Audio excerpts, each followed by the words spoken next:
Welcome back to another story on Infidelity Tales Lab. Before we begin, tell us, where in the world are you watching from? Now, let's dive into today's story. Chapter 1. The Foundation of Trust. James Serrano had built his life on precision and control. At 42, he owned Serrano Construction, a company that had transformed the skyline of 3 counties with its signature steel and glass towers. His calloused hands could read blueprints like scripture, and his steel-gray eyes missed nothing on a job site. Workers respected him not just for his success, but for the quiet intensity that suggested crossing him would be a mistake. 20 years ago, he'd married Laura Leonard, a stunning redhead with emerald eyes who worked as a wedding planner. She'd been the daughter of the town's former police chief, Leonard, a man who died a hero's death in a gang shootout when Laura was just 18. James had fallen for her vulnerability, her need for protection, and her dreams of creating perfect moments for others. Their early years had been golden.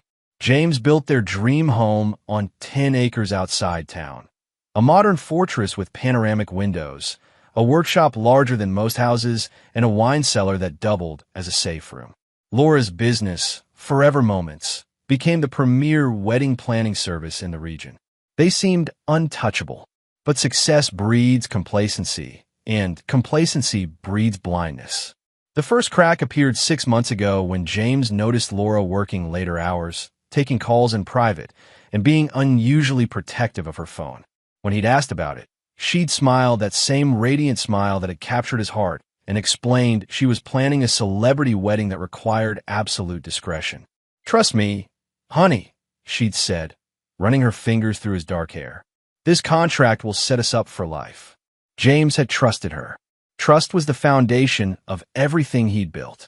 The second crack came when he discovered she'd taken out a second mortgage on their home without telling him. When confronted, Laura had tears in her eyes as she explained that the celebrity client had required a substantial upfront investment for exclusive vendors. She'd handled it quietly to surprise him with the success. "I wanted to prove I could build something as impressive as your construction empire," she'd whispered against his chest. Again, James had trusted her. But this time, he'd begun watching. What he saw over the next weeks chilled him. Late-night texts that made her smile in ways she hadn't smiled at him in years. Phone calls where she'd lower her voice and step onto the balcony. Credit card statements showing expensive dinners at restaurants they'd never visited together. The third crack became a chasm when he hired a private investigator, Marvin Grimes, a former cop who specialized in matrimonial cases. The photos Marvin delivered were clinical and devastating. Laura entering a downtown hotel with Salvador Patton, a smooth-talking real estate developer who'd been circling James's more successful projects like a vulture for years. Salvador was everything James wasn't.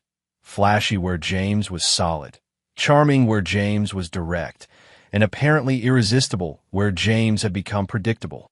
The photos showed intimate dinners, weekend getaways, and worst of all, passionate embraces in hotel rooms that James's hard work had unknowingly funded. But James hadn't acted immediately. He was a planner, a builder who understood that lasting structures required solid foundations. If he was going to tear down his marriage, he needed to understand every support beam and weak point first. He'd spent weeks documenting everything. Bank records, phone logs, hotel receipts, and even recordings from listening devices he'd planted in Laura's car and office. The evidence painted a picture of a woman who'd been living a double life for over 8 months, funding her affair with their joint assets while planning to leave him for a man who promised her a lifestyle James's steady success couldn't match. The irony wasn't lost on him. Laura had been planning the destruction of their marriage with the same meticulous attention to detail she brought to her clients' wedding celebrations. The betrayal was as carefully orchestrated as any project James had ever managed. That's when he'd made his decision. If Laura wanted to destroy their marriage, he'd give her exactly what she wanted, but on his terms and with consequences she'd never imagined. James Serrano had built his reputation on delivering projects ahead of schedule and under budget. This project will be no different. Chapter 2. The Perfect Storm. The revelation of Laura's betrayal had transformed James from a trusting husband into something far more dangerous, a man with nothing left to lose and every resource at his disposal to exact justice. But before he could implement his plan, fate handed him an opportunity he couldn't have scripted better himself. It began with a phone call on a rain-soaked Thursday evening. Laura had been working late again, which James now knew meant she was at Salvador's penthouse apartment. The caller was Ethel Blackburn, Laura's mother, a bitter woman who'd never forgiven the world for taking her husband and had spent the last 24 years making everyone around her pay for her grief. "James, darling." Ethel's voice dripped with false sweetness through the phone. "I need to speak with you about something important. Can you come by tonight?" Ethel lived in the old Leonard family home, a Victorian monster on the wrong side of town that she'd let decay around her like her own spirit. When James arrived, he found her in the parlor, surrounded by her collection of porcelain dolls and newspaper clippings about her dead husband's heroics. "Sit down, James," she commanded, pouring herself another glass of gin. "We need to discuss Laura's future." "What about her future?" Ethel's laugh was sharp as broken glass. "Oh, don't play dumb with me. You think I don't know about Salvador? About their plans?" James kept his expression neutral, but internally his mind raced. "What plans?" "The wedding, you fool. They're planning to get married next month. A destination wedding in the Bahamas. Very romantic, very expensive." Ethel's eyes glittered with malicious satisfaction. "Laura's been using your money to fund the entire affair, including Salvador's gambling debts." This was new information. James had known about the affair, but not about immediate marriage plans or Salvador's financial problems. "How do you know this?" "Because she asked me to sell my house to help fund their new life together." Can you imagine? Asking me to give up the last piece of her father's memory so she can run off with some smooth-talking con man. Ethel leaned forward, her gin-soaked breath washing over James. "But here's what she doesn't know. I've done my own research on Mr. Salvador Patton." Ethel produced a manila folder thick with documents. "Your wife's boyfriend isn't just a real estate developer, James. He's a professional con man who specializes in targeting successful men's wives. You're not his first victim, and you won't be his last unless someone stops him." James flipped through the documents. Police reports from 3 other states, bankruptcy filings, and testimonials from other men who'd lost their wives and fortunes to Salvador's schemes. The pattern was always the same. Charm the wife, drain the joint assets, disappear after a quickie wedding, leaving both the original husband and the victimized wife broke and heartbroken. "Why are you telling me this?" James asked. Ethel's smile was pure venom. "Because Laura is about to destroy herself, and I want front row seats. But more importantly, I want Salvador Patton to pay for thinking he could use a Leonard woman as a disposable pawn in his games." That night, James sat in his workshop, surrounded by the tools of his trade, and formulated a plan that would make Salvador's previous cons look like child's play. If Salvador wanted to play games with other people's lives, James would teach him the rules of a much deadlier game. The first phase involved using Salvador's own greed against him. James began leaking information through construction industry contacts about a massive development project, a $50 million resort complex that required a specific type of real estate expertise. The bait was irresistible: quick profits, minimal oversight, and the kind of prestige project that would establish Salvador as a major player in the region. James made sure Salvador learned that Serrano Construction was the prime contractor and that the developer was actively seeking a real estate partner with Salvador's specific qualifications. The hook was set when James arranged for Salvador to accidentally encounter him at the country club bar. "Serrano." Salvador's voice boomed across the mahogany-paneled room. "Just the man I wanted to see. I hear you're working on something big." James looked up from his whiskey, his expression carefully neutral. "Salvador, I heard you and Laura were getting serious. Congratulations." Salvador's smile faltered for just a moment. Clearly, he hadn't expected James to know about their relationship. "Well, yes, we've been seeing each other. Laura's an amazing woman." "She is," James agreed. "Which is why I hope you'll treat her better than you treated Margaret Walsh in Denver or Susan Rodriguez in Phoenix." The color drained from Salvador's face. "I don't know what you're talking about." James stood, placing a 20 on the bar. Of course you don't. Just like you don't know anything about the oceanfront development project. Good luck with that, Salvador. I'm sure it'll work out exactly like your other ventures. As James walked away, he could feel Salvador's eyes burning into his back. The seeds of paranoia were planted.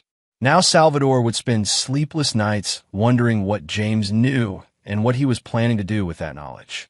But the real beauty of James's plan wasn't in what Salvador thought he knew. It was in what Salvador would do when his desperation peaked. Chapter 3. The Hammer Falls. 2 weeks later, Salvador's desperation had reached its crescendo. James's carefully orchestrated campaign of psychological warfare had worked perfectly. Through intermediaries and anonymous tips, he'd ensured that Salvador's creditors knew about his location.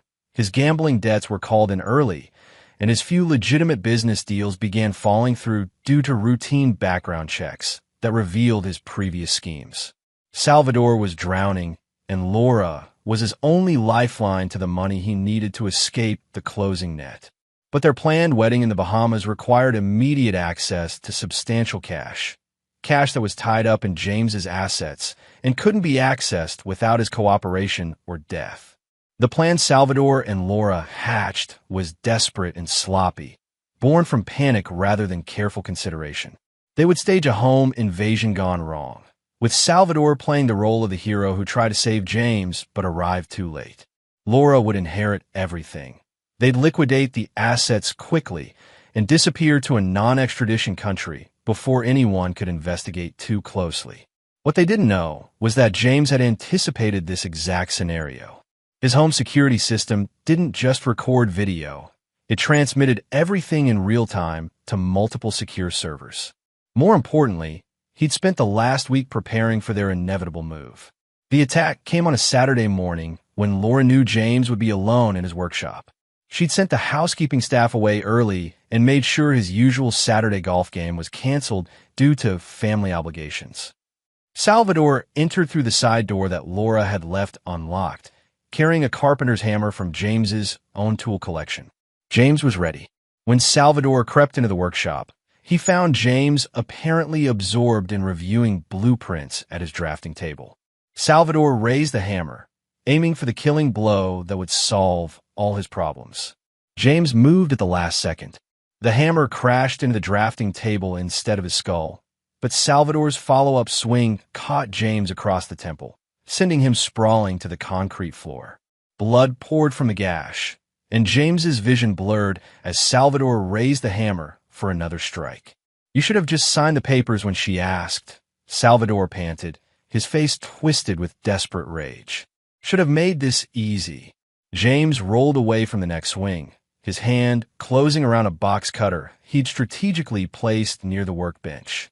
As Salvador brought the hammer down again, James swept the blade across his attacker's Achilles tendon. Salvador's scream echoed through the workshop as he collapsed, the hammer clattering across the floor. James struggled to his feet, blood streaming down his face, and looked down at the man who tried to kill him for money and a woman who'd already betrayed them both. "My wife's new boyfriend just shattered my skull with a hammer," James said into his phone, his voice deadly calm despite the blood loss. "I was half conscious, tried to call the ambulance." But before he could complete the call, Laura burst into the workshop. Her face was a mask of panic as she saw Salvador writhing on the floor and James standing over him with the phone. She snatched the phone from his bloodied hands. "It's just a scratch. You'll ruin our wedding plans." James stared at his wife, the woman he'd loved for 20 years, the woman he'd built a life with, the woman who'd just revealed that her primary concern wasn't his injury or even her lover's condition, but protecting their escape plan. At that moment, Ethel appeared in the doorway, drawn by Salvador's screams. She took in the scene with cold satisfaction before looking at her injured son-in-law. "Stop being such a crybaby weakling, James," she sneered. "Men have survived worse than a little bump on the head." James felt something inside him break. Not his skull, which throbbed with pain, but something deeper and more fundamental. The last vestige of the man who believed in trust and family and the bonds that held civilization together. They had no idea what he would do next. James looked at Salvador, still bleeding on his workshop floor. He looked at Laura, clutching the phone like it was her ticket to freedom. He looked at Ethel, whose bitter smile suggested she was enjoying the chaos she'd helped create. And then James smiled back, a cold, terrible expression that would haunt their nightmares for however long they had left to dream. "You're right," he said quietly, taking the phone back from Laura's suddenly nerveless fingers. "It is just a scratch." He ended the emergency call and turned off the phone completely. But attempted murder isn't. Chapter 4. The Architect of Ruin. 3 hours later, James sat in the emergency room as a doctor stitched the gash in his scalp. The official story was that he'd been injured in a workshop accident, a story that Salvador and Laura were only too eager to support once they understood the alternative James was offering. "Here's how this is going to work," James had explained to them as Salvador's bleeding slowly stopped with makeshift bandages. "You have 2 choices. Option 1. I call the police, show them the security footage of Salvador breaking in and attacking me with a hammer, and you both spend the next 20 years in prison. Option 2. You play along with my workshop accident story, and I let you live long enough to regret ever meeting each other." The choice had been easy for them. What they didn't understand was that James's mercy was not kindness. It was a much more elaborate form of justice. While the doctor worked on his stitches, James used his tablet to monitor the first phase of his real plan. His construction company employed some of the most skilled tradesmen in the state, men who owed their livelihoods to James's success and their loyalty to his fair treatment over the years. More importantly, several of them had backgrounds that made them uniquely qualified for specialized projects. Mickey Boyd had been a demolitions expert in the Army before joining Serrano Construction. Dean Anderson was a master electrician who'd worked black operations for a government contractor that didn't officially exist. Ronnie Keller had been a locksmith before discovering his talent for carpentry, and his old skills remained sharp.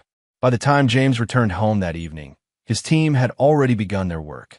The security cameras had been upgraded with additional features that would record everything but only transmit what James wanted the outside world to see. The house's electrical system had been modified in ways that would be invisible to casual inspection but would give James complete control over every light, lock, and appliance. Most importantly, the foundation of his home had been subtly altered. What appeared to be minor earthquake retrofitting was actually the installation of a sophisticated containment system. James's wine cellar, already designed as a safe room, had been expanded into something far more versatile. "How's the head?" Laura asked when he entered their bedroom. She was packing a suitcase with shaking hands, her earlier bravado replaced by a fear she couldn't quite understand. "It'll heal," James replied, watching her fold clothes with the desperate efficiency of someone planning to run. "Where are you going?" I thought maybe I should stay with my mother for a few days. While you recover." James nodded thoughtfully. "That's probably best. Give us both some time to think about our future." Laura's relief was palpable. She kissed his cheek, a gesture that felt like betrayal masquerading as affection, and hurried downstairs with her luggage. James watched from the window as she loaded her car and drove away, probably to comfort Salvador and plan their next move. They still thought they were playing the same game they'd always played: manipulation, seduction, and financial exploitation. They had no idea that James had changed the rules entirely. That night, James sat in his workshop, no longer surrounded by the tools of construction, but by the instruments of a much more precise craft. On his computer screen were detailed floor plans, not of buildings he intended to create, but of spaces he intended to control absolutely. The basement of the old Leonard house where Ethel lived was about to undergo some renovations. The penthouse apartment where Salvador had been staying was due for some electrical work, and the storage facility where Laura kept her business inventory needed some structural improvements. Each location would become a stage in an elaborate performance that would teach his betrayers the true meaning of powerlessness. They'd taken his trust, his money, and his safety. Now he would take their freedom, their hope, and finally, their lives, but not before they understood exactly what they'd lost and what they'd never had. James pulled up the security footage from that morning, watching Salvador creep through his home with murder in his eyes. He studied Laura's face as she snatched the phone, prioritizing their escape over his life. He replayed Ethel's sneer as she called him a weakling. By dawn, he had their fates planned down to the minute. The game was no longer about money or marriage or even justice. It was about showing three people who'd underestimated him exactly what a master builder could construct when he set his mind to creating hell on earth. Chapter 5. The Trap Springs. Salvador Patton discovered the first sign that his world was collapsing when he tried to access his offshore accounts the next morning. Every password had been changed, every security question had been altered, and every attempt to contact customer service resulted in automated messages claiming his accounts were under investigation for suspicious activity. The second sign came when he arrived at his penthouse to find the building's management waiting for him with an eviction notice. Apparently, his lease had been purchased by an unnamed corporation, and his residency was being terminated due to violations of the building's moral conduct clauses. The third sign was when Laura called him, sobbing hysterically. "Salvador, something's wrong. My mother won't answer her phone, and when I went to her house, all the locks have been changed. There's a notice on the door saying the property is under renovation by court order." Salvador's hands trembled as he held the phone. "Court order? What court order?" "I don't know. The notice says all inquiries should be directed to Serrano Construction, but that can't be right. James wouldn't. He couldn't." Laura's voice trailed off as the implications hit her. But James could, and he had. Using his connections in the construction industry and the local government, James had maneuvered all the pieces into position. Ethel's house had been declared a health hazard due to structural problems that had been mysteriously discovered during a routine inspection.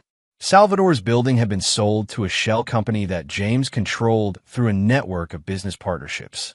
And Laura's storage facility had been condemned due to electrical violations that hadn't existed the day before. The beautiful simplicity of it was that everything was completely legal. James hadn't broken any laws. He'd simply used his knowledge of building codes, zoning regulations, and municipal procedures to systematically dismantle their lives within the framework of legitimate bureaucracy. By noon, Salvador and Laura were homeless, penniless, and completely dependent on James's mercy for even the most basic necessities. Their bank accounts had been frozen, pending investigation into suspicious money transfers. Their credit cards had been canceled due to non-payment of debts that had suddenly appeared on their records. Even their cell phones had been disconnected for failure to pay bills that had been mysteriously redirected to addresses that didn't exist. James turned to look at her, and for a moment, she saw a flicker of the man she'd married. The man who'd loved her, protected her, built a life around her happiness. Then the flicker died, replaced by something cold and implacable.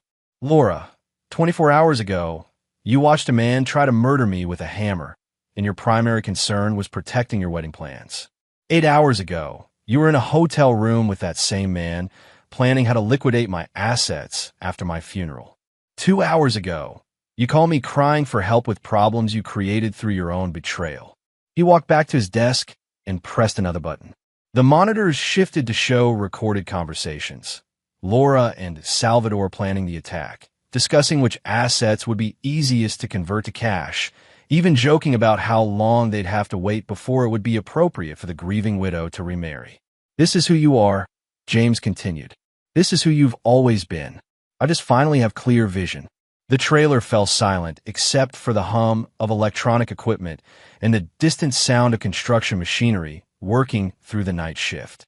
Somewhere in that darkness, James's crew was building something that would serve purposes Salvador and Laura couldn't yet imagine. "Your education begins tomorrow," James announced. "Salvador, you'll report to the construction site at 6 a.m. Laura, you'll be relocating to specialized accommodations where you can reflect on the choices that brought you here." "What if we refuse?" Salvador asked, though his voice suggested he already knew the answer.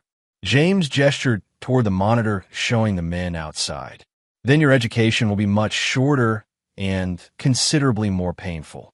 As if on cue, the locks disengaged and the trailer door opened. The three men in suits stepped inside, their expressions professionally neutral, but their intent unmistakable. "These gentlemen will escort you to your new accommodations," James said. I suggest you use the time to consider how much you value the privileges you've taken for granted. Things like privacy, comfort, dignity, and hope. As Salvador and Laura were led away into the night, James returned his attention to the blueprints on his wall. Phase 1 of their education was complete. They now understood that their old lives were gone forever and that their survival depended entirely on his mercy. Phase 2 would teach them that mercy was not something he was inclined to provide. Chapter 7. The Classroom of Consequence. Salvador's first day as a laborer began at 4:30 a.m. in a windowless room that had once been a storage closet, but now served as his living quarters. The space was exactly 6 feet by 8 feet, large enough to contain a narrow cot, a bucket that served multiple purposes, and nothing else. The walls were concrete, the door was steel, and the single light bulb was controlled by someone else. When the door opened at 6 a.m. sharp, Salvador was escorted by Mickey Boyd, James's demolitions expert who traded his military fatigue for work clothes but retained the bearing of a man comfortable with violence. "Morning, sunshine," Mickey said with a grin that didn't reach his eyes. "Time to earn your keep." The construction site where Salvador would spend his days was a masterpiece of psychological architecture.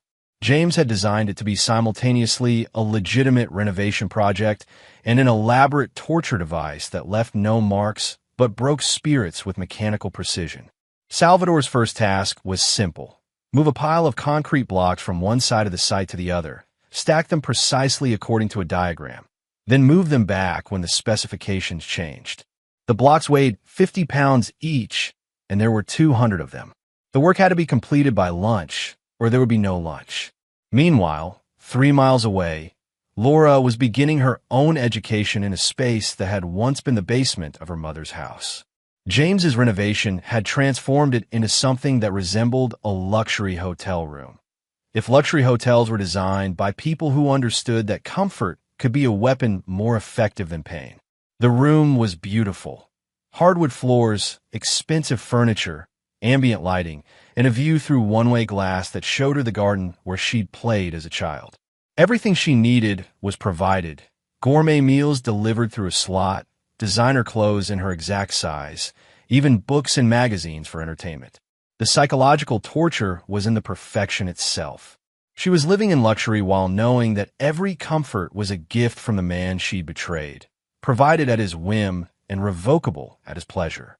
The one-way glass meant she could see out, but knew she was being watched constantly. The beautiful room was still a cage, and the golden bars were somehow more degrading than iron ones would have been. On the third day, James visited her. He entered through a door she hadn't even known existed, blending seamlessly with the wall's wood paneling. He looked impeccable in a tailored suit, every inch the successful businessman she'd married, while she sat in silk pajamas that felt like a costume in her own prison. "How are you adjusting to your new accommodations?" he asked politely, as if inquiring about a hotel stay. Laura had spent 72 hours alternating between rage, despair, and bargaining with a god she wasn't sure was listening. Now, faced with James's clinical politeness, she felt something break inside her chest. "What do you want from me?" she whispered.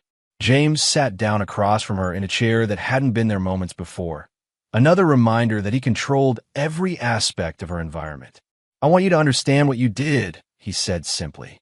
"Not just the affair, not just the theft, but the fundamental violation of trust that made those things possible." He placed a tablet on the coffee table between them. The screen showed security footage from their home over the past 8 months. Her secret phone calls, her lies about working late, her stealing documents from his office to learn about his assets. "You see, Laura, I could forgive the affair. People fall out of love, marriages end, hearts change. I could even forgive the money. It's just paper, and I can always make more."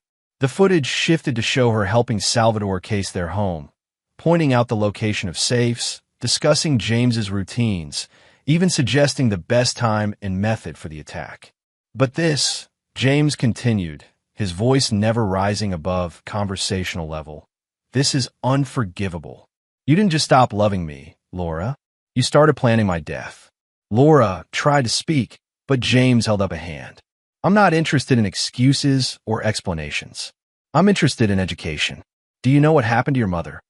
The question hit Laura like a physical blow. Where is she? Is she alive? She's safe, James replied. She's living in a very comfortable facility that specializes in caring for people who've had psychological breaks. The shock of learning about your plans for my murder was quite traumatic for her, particularly when she realized that your inheritance would have included selling her childhood home to fund your escape. Laura stared at him in horror. You told her? They met at a diner on the outskirts of town, two people who'd thought they were predators discovering they'd been prey all along. This is impossible, Salvador muttered, stirring sugar into coffee he couldn't afford. No one person could coordinate all of this. Laura stared out the window at the construction crew working on a new shopping center across the street. The Serrano Construction logo was prominently displayed on every vehicle and piece of equipment. You don't know my husband, she whispered. When James builds something, it stays built. When he tears something down, she didn't finish the sentence. Their phones rang simultaneously, cheap prepaid devices that had been delivered to the diner with a note instructing them to answer immediately. James's voice was calm and conversational, as if he were discussing weekend plans rather than the systematic destruction of their lives. I hope you're enjoying your lunch.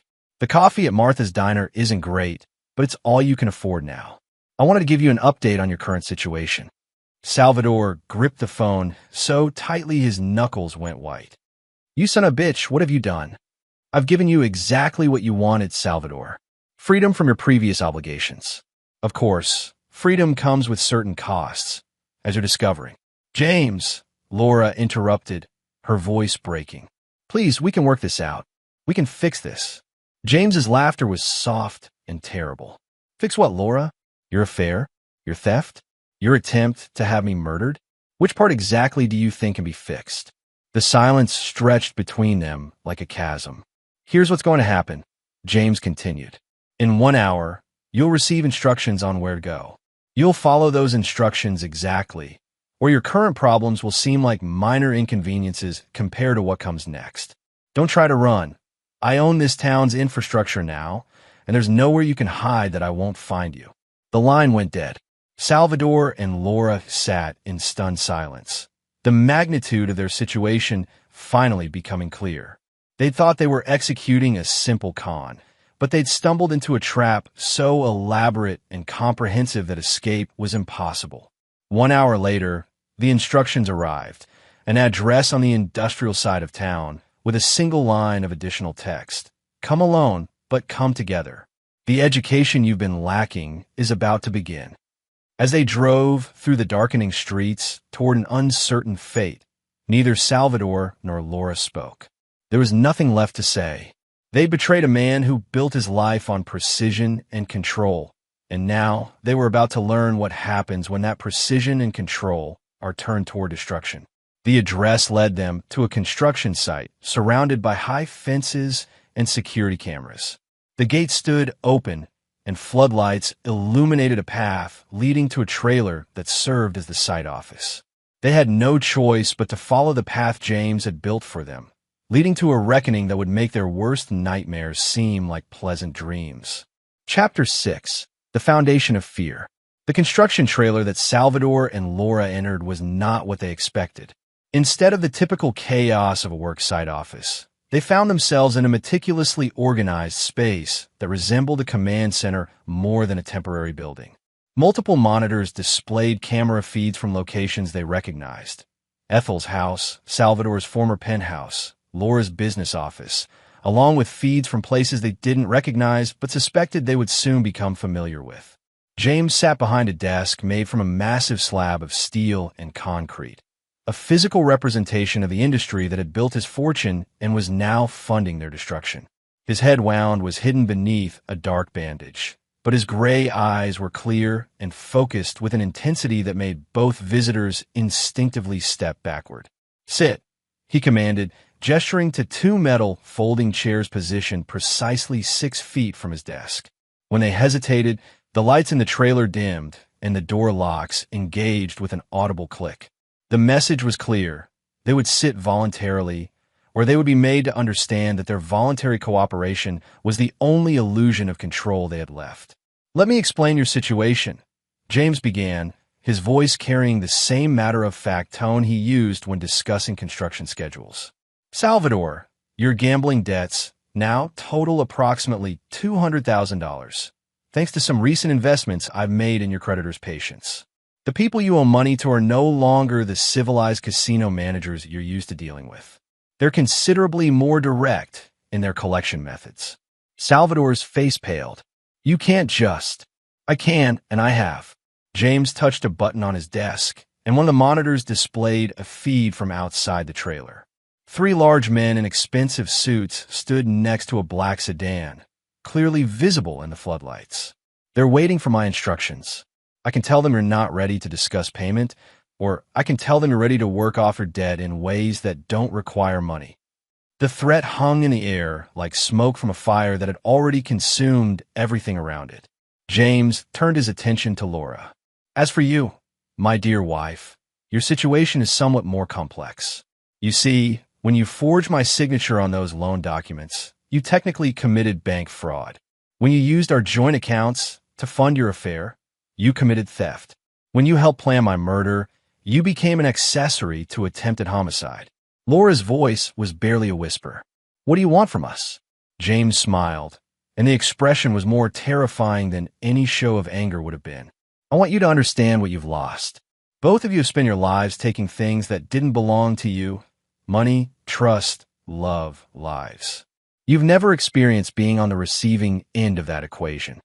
He stood and walked to a wall-mounted blueprint that showed detailed construction plans. This is a restoration project I'm working on. It involves converting an old industrial building into a specialized training facility. The work requires very specific skills and absolute attention to detail.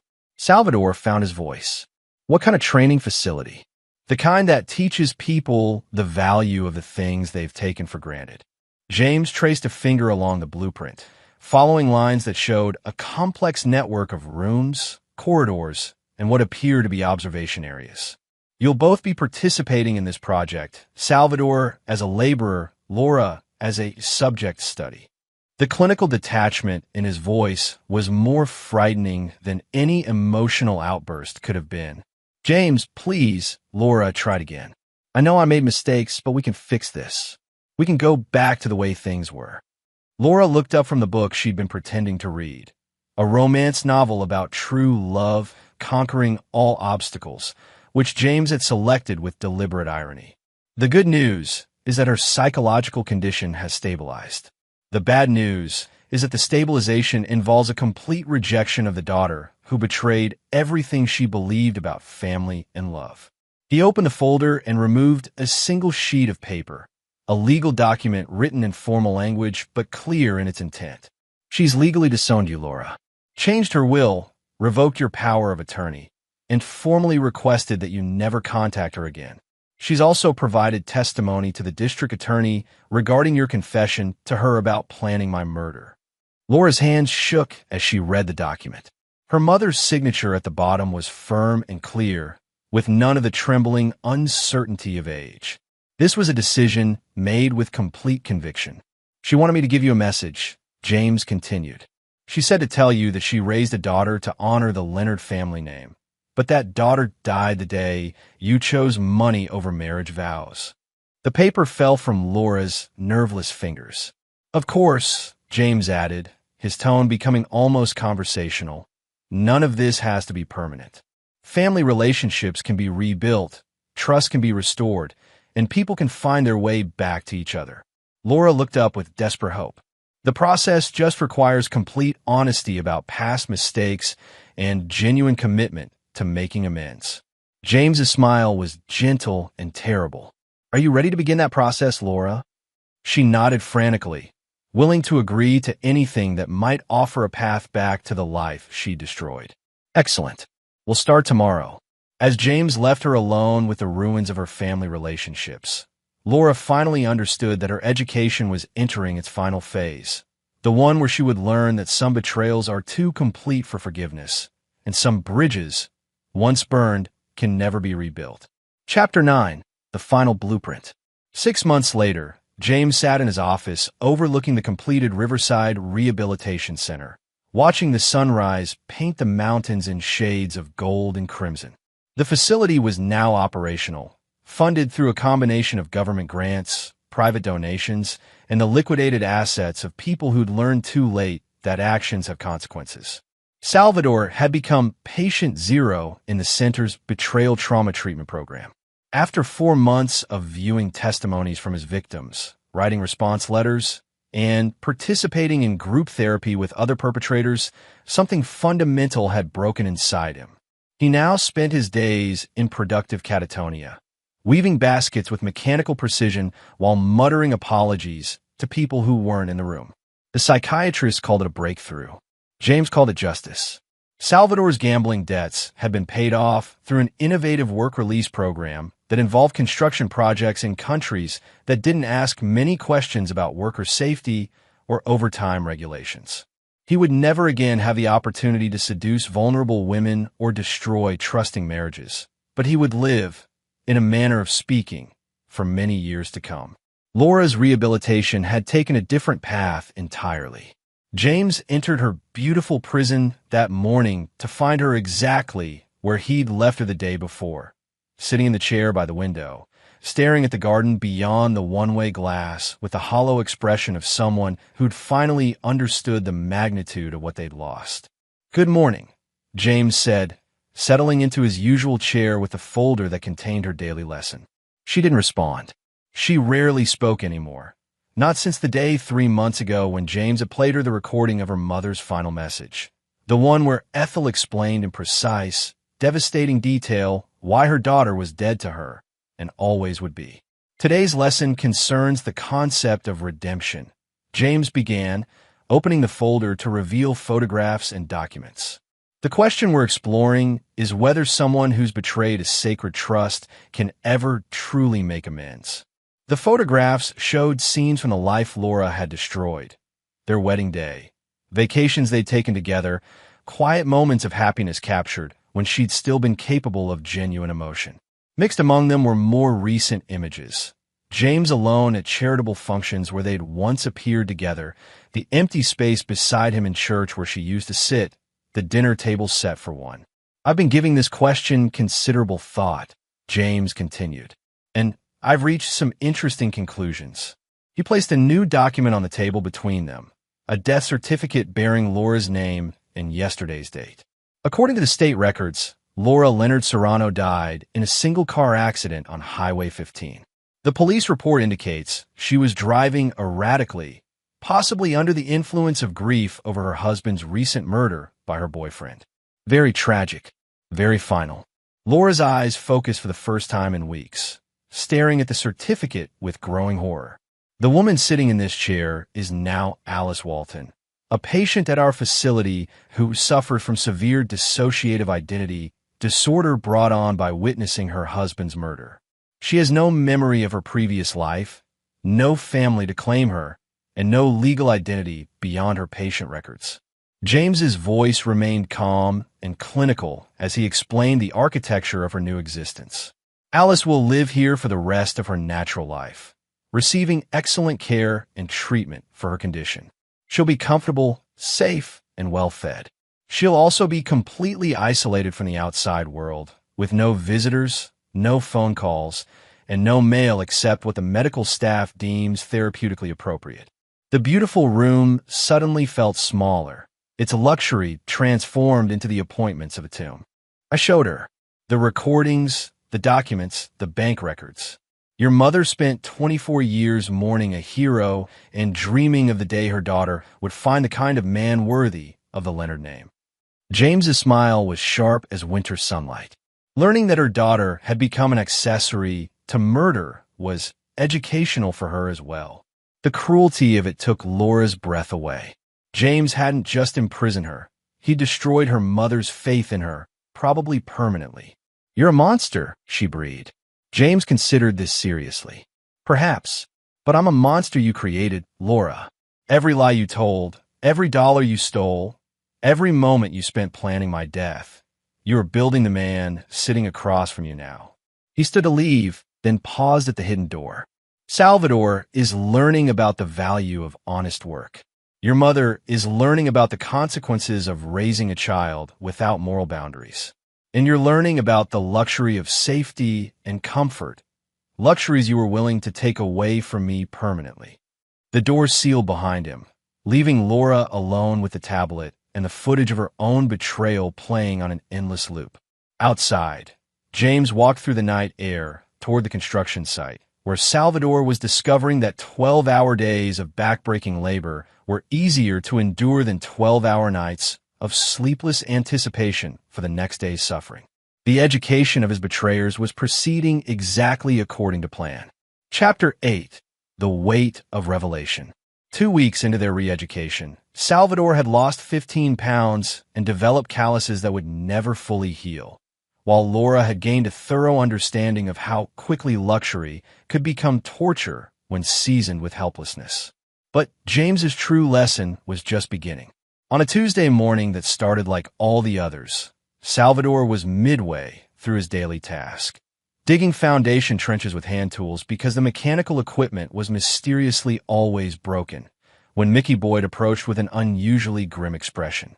"Boss wants to see you," Mickey said. "Clean up first. You're going somewhere that requires better hygiene than this place." An hour later, Salvador sat in the back of a van with tinted windows, his wrists secured with zip ties and his ankles chained to the floor. The ride took 45 minutes, leading through parts of the state he'd never seen before, until they arrived at what appeared to be a private medical facility nestled in rolling hills far from any main roads. James was waiting in the lobby, dressed in a doctor's white coat that fit him perfectly and carried an ID badge identifying him as Dr. Serrano, Chief of Psychiatric Research. "Welcome to the Riverside Rehabilitation Center," James said pleasantly. "This facility specializes in treating patients who've suffered severe psychological trauma, often as a result of betrayal by trusted loved ones." Salvador was led through corridors lined with rooms where patients sat in various states of catatonic withdrawal. Some stared at walls, others rocked back and forth, and a few mumbled to themselves about trust and promises and the way people they'd loved had destroyed their lives. Each of these patients was recommended to our care by family members who felt traditional therapy wasn't sufficient for their conditions, James explained as they walked. "We specialize in helping people understand the long-term consequences of betrayal trauma." They stopped outside a room with a large observation window. Inside, a middle-aged woman sat motionless in a chair, staring at a wedding photo held in hands that trembled constantly. "Margaret Walsh," James said. "She was one of your earlier victims, Salvador. Her husband brought her here after she suffered a complete psychological breakdown following your disappearance with their life savings." Salvador's blood turned to ice water. The next room contained a younger man who'd arranged toy soldiers in precise formations on a table, only to knock them down and start over again in an endless cycle. "Robert Chun.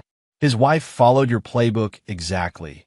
The affair, the financial theft, the staged disappearance. He was found 3 days later in his garage with the car running and a note apologizing for not being man enough to keep his wife happy." James's voice remained clinical and detached as they moved to the next room. "We saved him, of course, but as you can see, the recovery process is ongoing." Room after room revealed the hidden casualties of Salvador's career. Broken spouses, traumatized children, elderly parents who'd lost their homes and their faith in their children's love. The facility housed dozens of people whose lives had been collateral damage and Con Salvador had never looked back to examine. "The beauty of your operation," James continued, "was that you always moved on before seeing the real consequences. You got to enjoy the money and the excitement of the seduction without witnessing the suicides, the breakdowns, or the families torn apart by the revelation that love could be purchased and discarded like any other commodity." They entered a conference room where Salvador was seated at a table across from a panel of 3 individuals: a psychiatrist, a social worker, and someone identified only as a patient advocate. "Mr. Patton," the psychiatrist began, "we've brought you here to participate in a new treatment protocol we're developing. It's based on the theory that perpetrators of betrayal trauma can be rehabilitated through direct exposure to the consequences of their actions." A projector screen descended from the ceiling, and Salvador found himself watching video testimony from his victims, people he barely remembered, but who remembered him with crystalline clarity. They spoke about the dreams that had been destroyed, the trust that had been shattered, and the way his betrayal had poisoned every relationship they'd attempted since. The treatment requires you to observe these testimonies for 8 hours a day, the social worker explained. You'll then be asked to write detailed responses to each victim, explaining your understanding of how your actions affected their lives. And if I refuse? Salvador asked, though his voice had lost all its former confidence. The patient advocate smiled with the kind of professional warmth that radiated from predators disguised as caregivers. Oh, participation is entirely voluntary. Of course, your debt to our funding partners requires some form of payment, and manual labor was the only alternative arrangement we could negotiate. Salvador looked through the conference room window at the construction site visible in the distance, where prisoners in orange jumpsuits were breaking rocks under the supervision of guards with automatic weapons.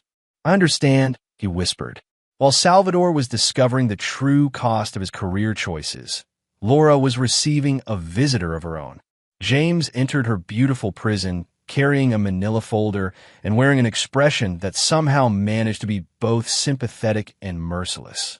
I have news about your mother, he said, settling into the chair across from her. Is this redemption? James asked philosophically. Alice gets to live, which is more mercy than she showed me when she helped plan my murder. She gets comfort and safety, which is more than her victims usually receive. And she gets time, years and years of time, to reflect on the choices that led her here. He stood to leave, then paused at the hidden door. Of course, if Alice ever recovers her memory enough to remember who she used to be, the staff will interpret that as a psychological crisis requiring immediate intervention. We've found that electroconvulsive therapy is very effective at helping patients let go of traumatic memories. The door sealed behind him with the soft finality of a coffin lid closing. James walked through the facility's corridors, past rooms filled with people learning that betrayal was a luxury they could no longer afford. Some were genuine patients who'd been damaged by the Salvador Pattons of the world. Others were former predators undergoing the kind of rehabilitation that ensured they'd never hurt anyone again. The beauty of the system was its perfect justice. Everyone received exactly what they'd given others. Betrayers learned about trust, thieves learned about loss, and people who destroyed families discovered what it felt like to have their own identities dissolved completely. In his office, James reviewed the final reports from his legal team. The estate of James Serrano had been settled efficiently, with the surviving husband receiving everything according to the will they'd filed probate court. There had been no challenges to the inheritance, no suspicious inquiries, and no loose ends requiring attention. As far as the world knew, James was a widower who'd lost his wife in a tragic accident shortly after surviving a murder attempt by her lover. He'd channeled his grief into philanthropic work, funding mental health facilities for trauma victims and supporting legislation aimed at protecting families from financial predators. He was, by all accounts, a pillar of the community and an inspiration to other survivors of betrayal. James opened his desk drawer and removed a photograph. Himself and Laura on their wedding day, young and happy and still believing that love was enough to protect them from the world's cruelties. He studied her face in the picture, radiant with joy that had seemed genuine at the time, but now felt like the first lie in a relationship built on deception. For a moment, he almost felt something that might have been regret. Then he remembered the hammer falling toward his skull, his wife snatching the phone to protect her escape plan, and Ethel calling him a weakling for bleeding from an attempted murder. James closed the drawer and returned his attention to the construction plans for his next project. There were other predators in the world, other families being destroyed by people who thought they were too clever to face consequences for their actions. The Riverside Rehabilitation Center was just the beginning. After all, James Serrano had built his reputation on delivering projects ahead of schedule and under budget. And he had so much more to build. And there you have it. Another story comes to an end. What did you think? I'd love to hear your thoughts in the comments below. If you enjoy this story, consider joining our community by subscribing. It means the world to us. For more stories like this one, check out the recommended videos on screen. And I'll see you there.